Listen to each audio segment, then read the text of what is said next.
Thank you, everybody, for joining today. We will be discussing lessons from the trenches, and my name is Max Henderson. I'm the manager of incident response here at Pondurance. And I think the objective today is really at a high level, looking back through 2020 as well as 2021, and kind of the common trends that we've seen unfold, and really looking at some mistakes that some organizations have made, whether it be during a response or during even preparations for their plan. Some of those things, the lessons learned don't always have to come from an actual incident, but maybe like a tabletop exercise or something that's more enacting the scenario, but not actually experiencing the actual effects of it. And so through that, just a little bit about myself. I've been with Pondurance for almost about 8 years now, and I have been based out of our Tampa office for the entire tenure here.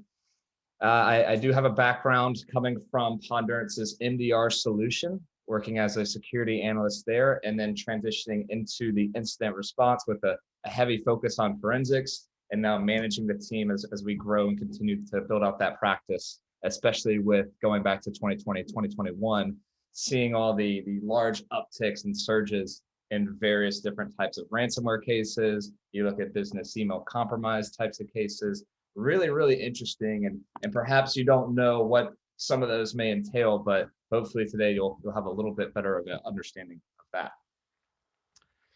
So I do want to just jump right into some of the statistics here that we've seen through the 2020s and as well as this year. And really, we've seen a large uptick in what we're seeing be called ransom payments or ransom demands even. The demands just skyrocketing into the millions of dollars. And so if you aren't really familiar with kind of the background on what that entails, I hope you understand a little bit. So essentially, you get these actors, and maybe it's not just an individual, but a group of threat actors who are working together almost like an organization, or really essentially fitting the profile of an organization.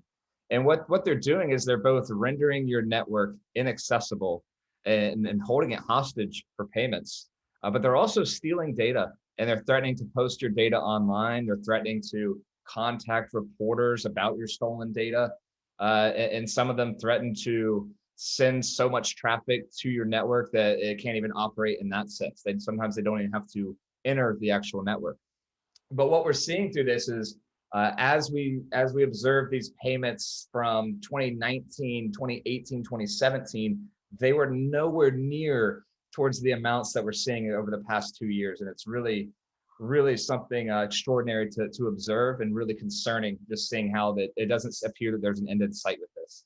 And so, yes, we're seeing ransom payments made. We're also seeing organizations that, rather than paying the ransom, they are able to recover, perhaps whether it be the threat group wasn't able to accomplish their end goal, or if there was proactive mitigations in place that the organization was able to recover from. I do want to say here, we talk about the ransom payments, and I want to make it clear that Ponderance is not the organization behind the payments itself here. We're not in that role necessarily, but there are a lot of different moving parts as you observe this type of compromise, this type of breach. And so in a few different ways, we can kind of fill those roles. My team specifically is focused on, after you have your network become ransomed, or perhaps you are one of the luckier organizations that really catches it early on, and you have a chance to get that threat actor out of the network before they actually achieve their goal of encrypting it. That's where my team comes in. So number one, we want to eliminate any access that someone else has to your network that's unauthorized, right? So this life cycle to get towards these $11 million ransoms, these $40 million ransoms, it doesn't just happen in the blink of an eye. It's a very slow and meticulous process by these threat actors. Sometimes it takes days, weeks. We've seen months. We've seen threat actors in the network for 6 months, where you have every opportunity to oust them prior to them achieving their end goal of the actual ransom. So again, my team's focused on removing that access. After that access is removed, we also focus on the regulatory concerns. So around data access, if you host, let's say, HIPAA data, or any sort of sensitive data that fits different regulatory concerns, you want to be able to answer or disprove that unauthorized access occurred. And so a lot of those investigations happen under attorney-client privilege, and you really want to focus and be sure that that data access did not occur. And you really want to have a great amount of evidence to be able to disprove that. Now, of course, my team being on the reactive side, we do also have proactive measures. So prior to that actual incident, which I always hope that you never have to meet my team, love to introduce you to my other teams. They're the ones who talk to you proactively. They look at the risk. They put additional visibility in place into your network to help catch this in those earlier phases. Or it may be that they actually reenact a actual compromise of the network, paying someone to be the hacker but not do any damages to the network.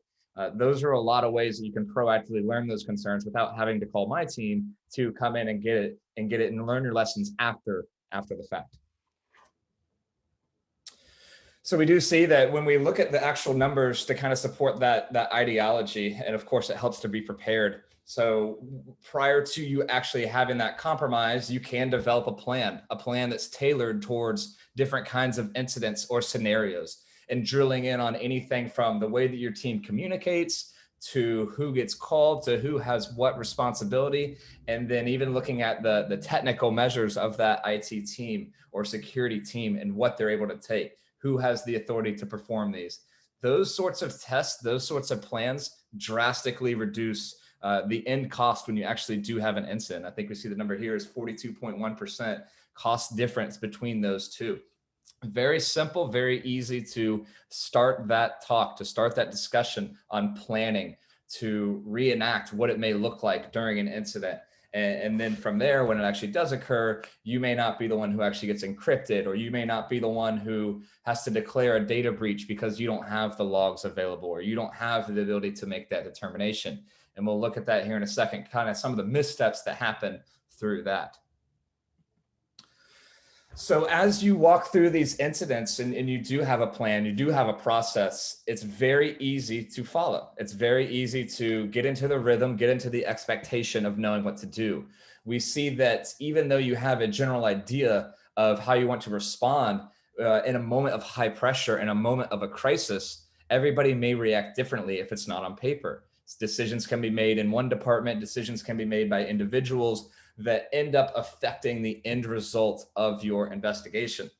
And so if we think about what is the risk, what is that concern as you don't have a plan, as you don't have the protective measures in place or the visibility in place, those missteps, number one, it could result in a reinfection. We have seen organizations who experience a ransomware attack or they experience a compromise and they only resolve the symptoms, what they know to be the problem.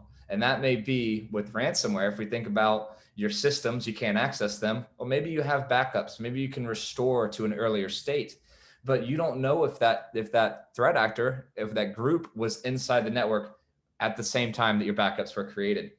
So you may not see that you have encryption on a system, but you may have still kind of what they call backdoor access, a tool installed for that actor to come right back in. Or it may trace back to some sort of vulnerability or weakness in the perimeter of your network. And it just allows either the same threat actor or a new threat actor to come back in. And as you don't have the visibility, as you don't have the logs retained within that, you may be able to recover perfectly from a backdoor access, from a vulnerability, from the ransomware itself. You may be able to eliminate all of that. But there's also the concern of the data access. So as you fall under these different regulatory statutes, it's very concerning when you cannot determine if access didn't happen. If you have one massive database where all of your data lives and you can't say that individuals' information was not breached where it lives within there, it's a huge concern from a legal front. And that's where, like I said, a lot of these do fall under attorney-client privilege, and very tough decisions have to be made where I honestly, with an opinion, it may be the case that I don't think that a threat actor moved to a certain system, but that alone is not enough to disprove that it didn't happen. And so as you apply those percentages, those risks, and really consider it, it's very, very tough, and very, very tough decisions that can happen. And it's not based on hunches. It's based on what are the facts. And if the facts aren't there, if the data isn't there, then you can be left in a really tough situation. We see some big data breaches potentially happen from that. So very critical to get your visibility in place, very critical to retain the logs, to know the logs, to have the team to react in an efficient way, in a timely manner, to be able to, number one, mitigate the potential of a threat happening whatsoever, as well as respond effectively and efficiently when a breach is actually happening, when a compromise is actually happening. Even though you may think that you are experiencing an all-out breach, sometimes it still can get worse. So having that plan in place, having those discussions ahead of time, and really thinking about how you can better prevent and better respond to these incidents is extremely critical. So a little bit about Ponderance. I can't explain everything that the organization does in both the proactive and reactive way in this time period, but I do encourage you to visit pondurance.com. All sorts of information, great. There's free available information just to help gain knowledge really on the fronts, the concerns, what is available. You don't have to purchase every single solution, but maybe a first step, a first assessment of looking at what you need and then evaluating from there is really a key step. And all it takes is one step forward to make those decisions to enhance your security posture. Anything and everything you do can enhance your posture, but doing nothing, of course, it will over time eventually become outdated, and definitely should be addressed to mitigate that risk.